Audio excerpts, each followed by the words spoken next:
Hello, I am Lux, and the walls in the mall are tiddly tall, for sure. And I'm Ember. And name that reference.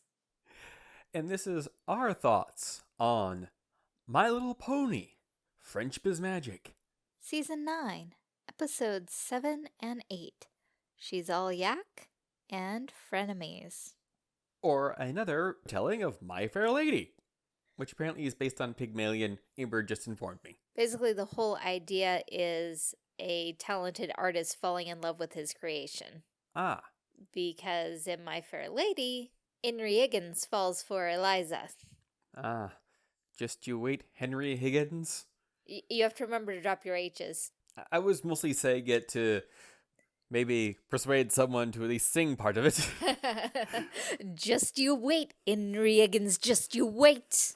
You'll be sorry, but your tears will be too late. You'll be broke and I'll have money. Will I help you? Don't be funny. Just you wait, Henry Higgins, just you wait.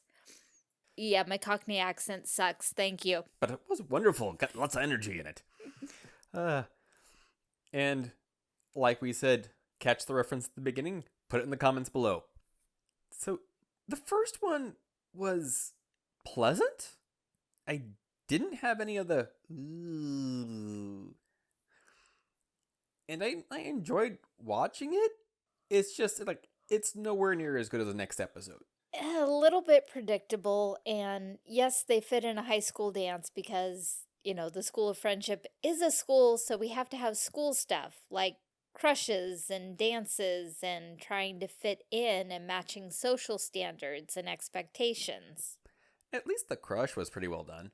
That was probably the best part. Yeah, they didn't do the whole 4-episode long of I'm crushing on this person and how do I ask them for the date?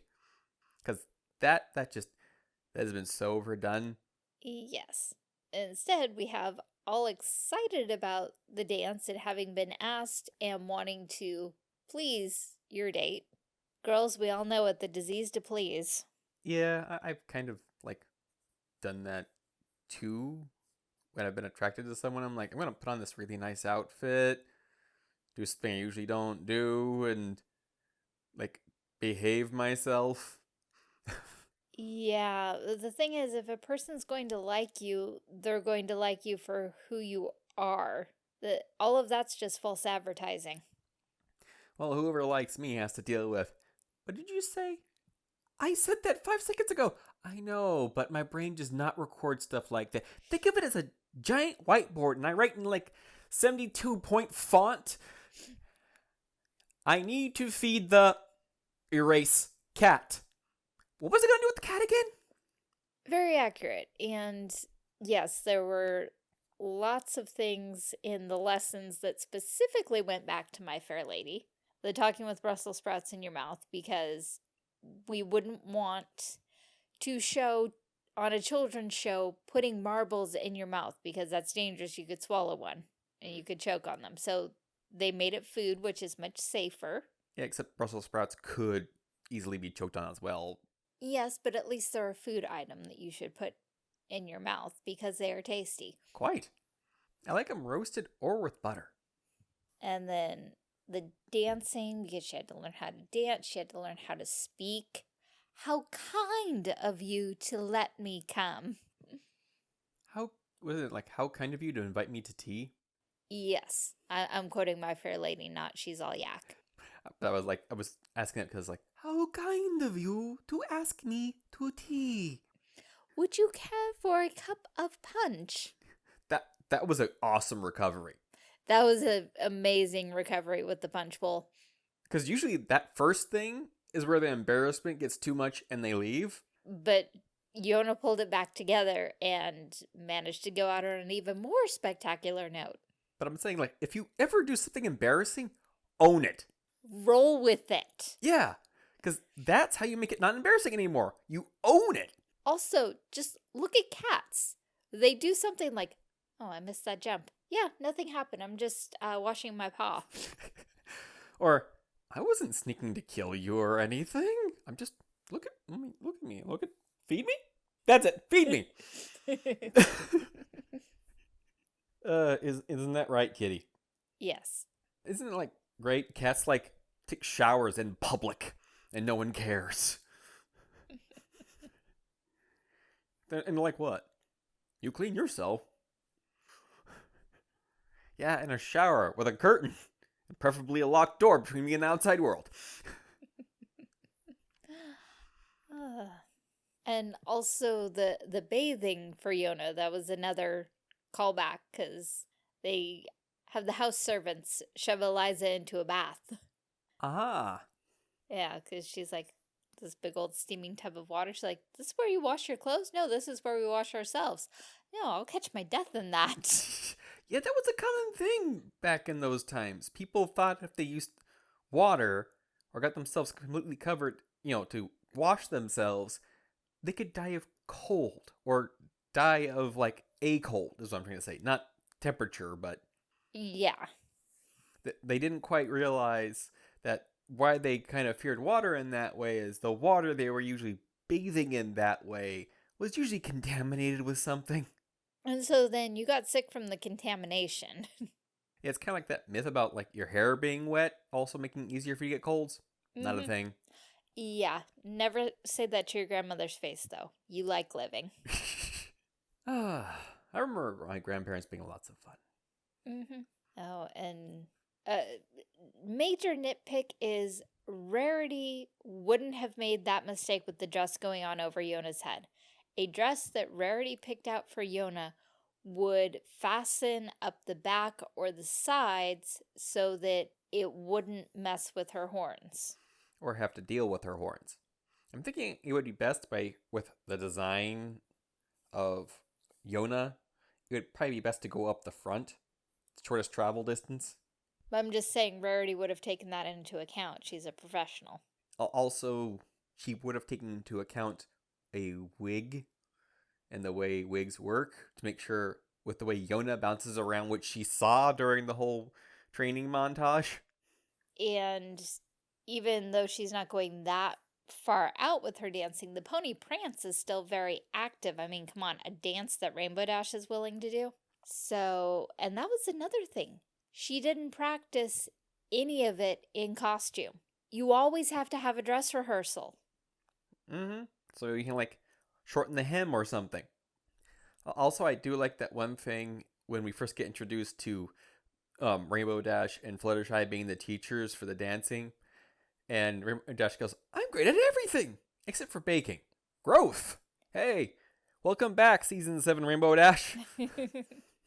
Because like she wouldn't have said that like in the first 3 seasons. No, Rainbow Dash and the Yaks early on could have been tied for I am the best at everything. Yeah, though I have to say that Rainbow Dash would have a more valid truth to that response than the Yaks. In some circumstances. Yaks are really good at breaking things. Yes, they're also really good at surviving in the cold. They're also wonderful musicians. Yeah. What was that? The Yakety Sax? That was the name of the episode. Still a good reference. Yes. Although we get that classic thing at the end of the episode where, oh, even though they wrecked the party, they're still the life of the party. The losers are the winners. Also, she wasn't really doing a dance at the end there. She was trying to get a wig out of her eyes. Because they did not secure that wig properly. I wouldn't have gone with a wig anyways. I would have like hair dye or... Yeah, but then you lose the comedic element. If you wanted to change the hair color, a dye would have made more sense. Yona's hair could have definitely been styled like that.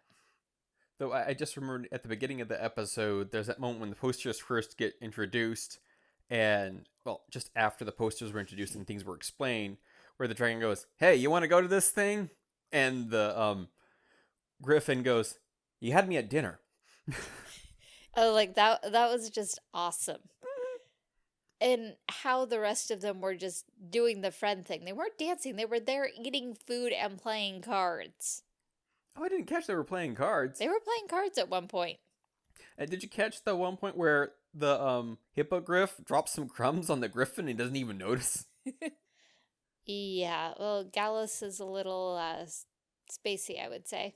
Not in the same way that the hippogriff is, but She is still very excitable. Yeah, because no posters underwater. That could be a thing with magic, but I have a feeling they didn't do anything like that. Because why? If anything, they would probably, like, if it was something important like a sign or something, it would be carved. And now we move on to our favorite of these two episodes, Frenemies. This was a fun episode.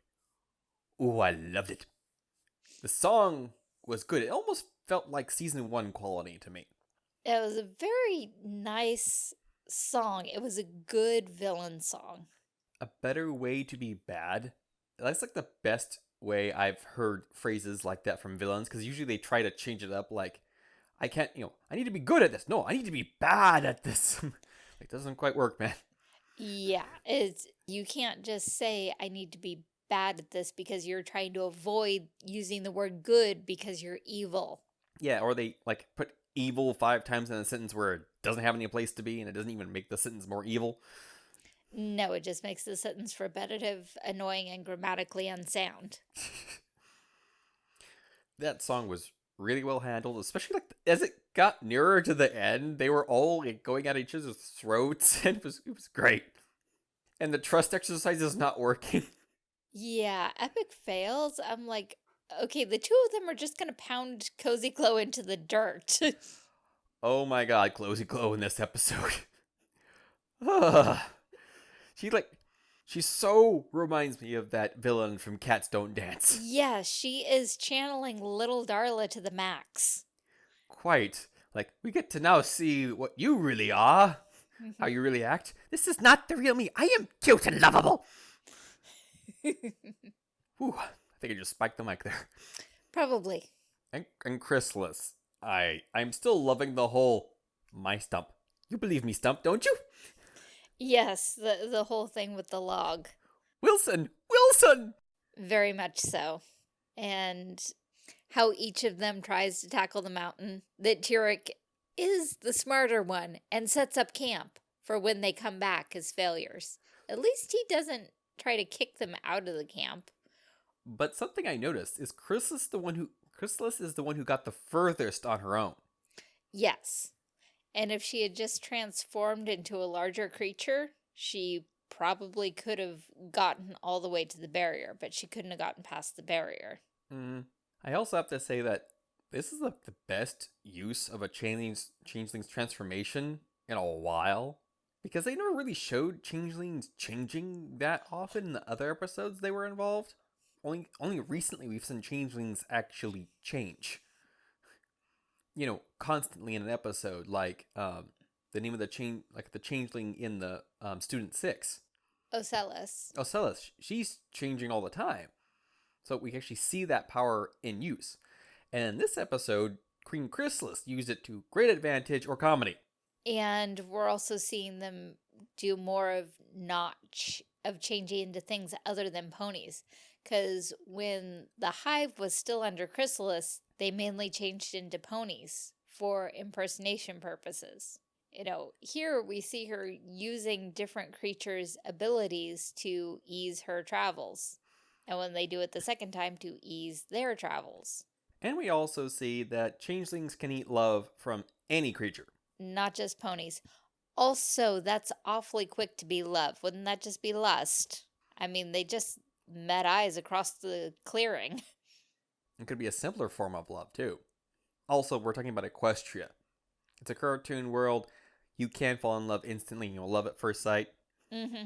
Also, technically, lust is part of love. Or it can be. So, there you go.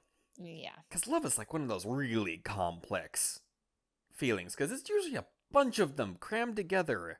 Yes, and I still have the whole, I didn't save you because I liked you. I was just hungry. Actually, it's more like, I didn't save you because I liked you or anything. You need us? Yes. Tabitha St. Germain is doing an excellent job as Chrysalis. Oh boy. You don't even hear Rarity at all anymore. Because some of the other times when she's played Chrysalis, you could hear a little bit of Rarity in it because same voice actor for both. No Rarity at all in this episode. And she played up the evil so good. Yes, and the whole actual trust thing when they get there and oh, let Turek have your magic and then he can give it back. Like that's a huge trust thing. Mm-hmm. It's like, and I didn't think you were giving it back. I didn't think I was either. Like I wasn't sure if you were going to give it back. I wasn't sure either. Yeah, I also love the whole friendship. No! No, no, this friendship is a disease. We will not. I lost my hive to this. We are not doing this. We will work together, but And then they go, how about we betray him? Ooh, backstabbing. I love a good backstabbing. yes, It's kind of her thing, really. it really is. And that reminds me, going back to when they were trying to get up the mountain and Closey Glow trying to persuade, was it Rust Bucket? To do things, and he just kept going no, and she goes, ponies are supposed to listen to me. Yeah, well, she didn't put a lot of effort in, and she wasn't being subtle at all. No, but she was kind of like doing it at first, but I think because of the circumstances and where she's been for a while, she's kind of fed up with things, so it's kind of hard to do the long play. Also, she needs to beat the other two to the top of the mountain, so she didn't have time for the long play. But there were better ways to do it because asking him about the mountain and the dangers, okay, so you can't help me get to the top. What can you help me do? And he's kind of an interesting pony guard, because he's supposed to be there to stop people from getting up the mountain, specifically ponies. Because I think he's more of like, oh, wait. This is a triple diamond mountain. Are you sure you want to ski down it? Yes, because no mention of the bell, just mentions of the dangerous conditions. This is dangerous. This is dangerous. This is dangerous. In short, it's dangerous. His design was kind of fun too. The kind of the classic old guy with armor waiting for something, almost like scrapped together from tin cans. A little bit, yeah. Yeah, this episode just is so enjoyable. I enjoyed it so much when I was watching. I was like, wow. I know. And when we saw the Legion of Doom come up, I was like, oh, hey, story development. Yes. I was like, ooh, hey, we're actually going somewhere. It's not like I don't like the slice of life episodes, but some of them are handled better than others in the slice of life category. She's All Yak is like normal, medium level. It's not really good, it's not bad, it's just right in the center. And this one's like good category, or really good category, in the action adventure / story section. Yes, because we're getting a lot of action and adventure. We had an entire episode with none of the main six and none of the student six. Chrysalis transforming doesn't count. Only one pony in the entire episode. So, yeah, it's really non-pony centric. Also, great development. They have the bell. Turek can't use the bell because it's not a living thing. Chrysalis or Cozy might be able to. Also, I think that's a little too close to hide it. You would think Rogar could be able to sense it. That's what I was thinking as well. It's like, couldn't he just like pick up on it? Because it took him a while to find the other thing. I'm pretty sure it was just because of magical protections. It doesn't have any magical protections now, plus it's kind of glowing. So why can't he sense his own magic? Yeah. Is this a whole Horcrux thing? Possibly. Also interesting because I don't really remember this arc in Gen 1. Was it really Gusty who took the bell? Gusty was a Gen 1 unicorn and that was her design in the flashback. Also, we had 1,000 moons instead of years this time. Mm-hmm. So I'm trying to figure out how long ago that would actually be, because there actually is a measurement of time called a moon. I looked it up because of the first Equestria Girls movie. I wanted to figure like how long they would have to wait between cycles, and I looked it up at one point and went, ooh, that's like a year and a half. This, I don't know, because like I said, I looked it up a while back, so I have no idea what a moon is now. Thinking it's relatively close to a month because the cycle of the moon is 28 days. That's what I was trying to think of right now. I think it's like similar to that. So 1,000 moon would be like 1,000 months, so divide that by 12, you would figure out how many years. But I'm not doing the math right now. Leave the answer down below in the comments. I was Please. just gonna grab for my calculator. Go ahead.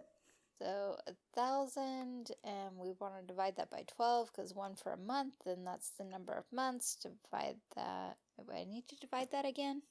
No. So about 83 years, I think. So, yeah, that's not long enough.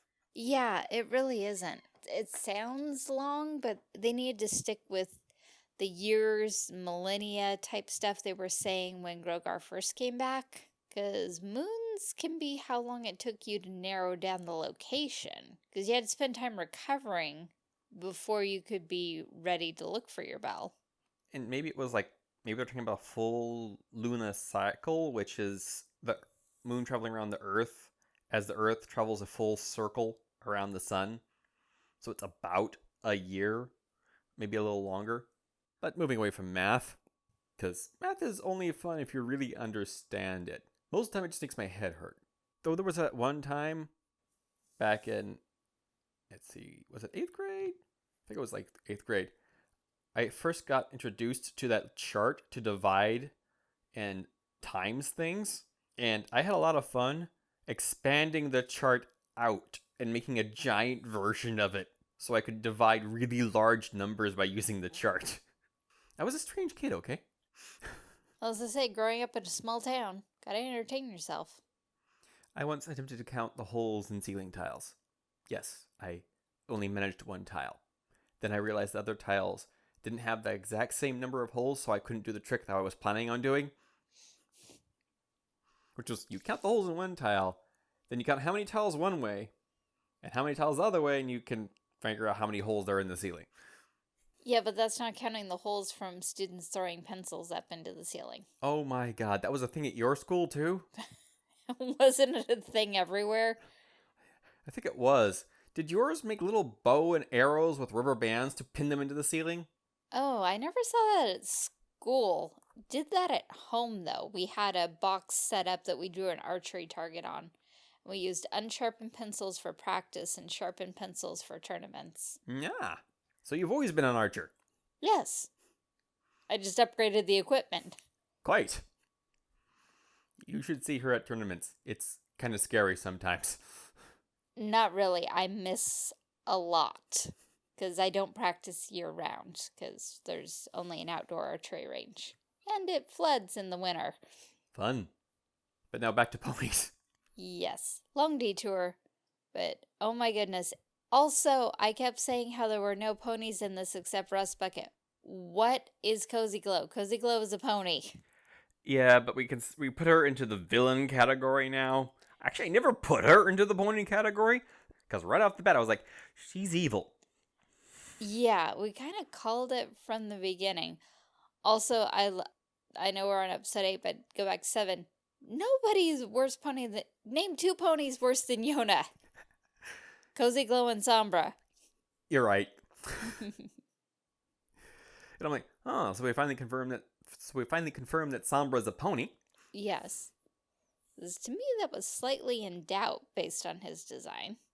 So how shall we wrap things up? So, the real question is, how are they going to manage to backstab Grogar, and will they actually end up helping the ponies temporarily just to take out Grogar? I didn't think of that particular thing, but I was trying to figure out, so how do they use the bell to backstab him?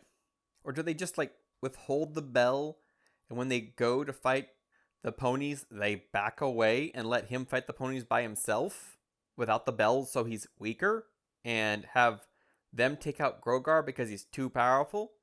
That way they can, come back into the power vacuum? Yeah, and the ponies will already be weakened because they'll have just fought a major battle. That is a point. And that may be when the Student 6 come in and do their own friendship beam. Also, I have this odd feeling that the stuff, at least the speaking thing Yona learned in this episode, will come in handy later in the season. Yes. They need to sweet talk someone or do a whole disguise thing. And because Yona's learned how to speak in a different speech pattern. Because that would be a great way to hide a detail in a normal episode. Mm-hmm. Introduce something before you immediately use it. That's always a fun one. Here's our magic MacGuffin. Oh, wait, here's how we use it. Like, could we at least get one episode between introduction and use? Good, normal, slice of life episode. Really good action episode. And yeah, we're a bit of a fan of villains because you can't have a hero without a villain. And the better your villain is, hope your hero can match him. Because sometimes the villain, completely overtakes a movie. But in the end, this was a story about a villain, and it was awesome. It's like basically Disney's Sleeping Beauty, not Maleficent, the old animated Sleeping Beauty, is basically the story of the battle between Maleficent and the three fairies. Forget Aurora, forget Prince Philip. It is a battle between the fairies and Maleficent, if you really watch. Aurora and Philip are just tools. Don't forget the battle between the fairies. Red, blue, pink. I know I got the colors wrong, but I'm pretty sure there was a pink and there's a blue. Yes, it's back and forth between pink and blue. And this has been our thoughts on My Little Pony, Friendship is Magic, Season 9, Episodes 7 and 8. She's All Yak and Frenemies. Hey, outros. So, how many My Fair Lady references can I fit into an outro? The rain in Spain stays mainly in the plain. In Hartford, Harrisford, and Hampshire, hurricanes hardly ever happen. I missed the ever in an earlier take, because that was part of the joke, is the only time she has an H in the sentence is ever, because she drops her H's. And hey, the Legion of Doom. So should we be attributing Legion of Doom characters to this group of 4? I mean, really, only 4 villains against 6 ponies? Yeah. Well, they originally had 5, but then Sombra went and got himself blown up. Yeah. I know, this is supposed to be an outro, not an additional introspective. But the usuals, like, subscribe, share, watch other videos, bell, comment, links. We have lots of links. Links to the past, links to the present, and eventually, well, when there are future links, by the time you get to them, they'll be the present. Because sometimes we do schedule stuff in advance. When will then be now? Soon. Yes, we're just pulling out all the crazy references and being absolutely ridiculous. Thanks again for listening. Thank you so much for watching and listening. We appreciate all of the support that we receive in the form of views, likes, comments, dialogue, suggestions, and of course financially as well. But all of it is truly appreciated. Thank you to all of our supporters, subscribers, etc. in whatever form you choose to grace us with your presence.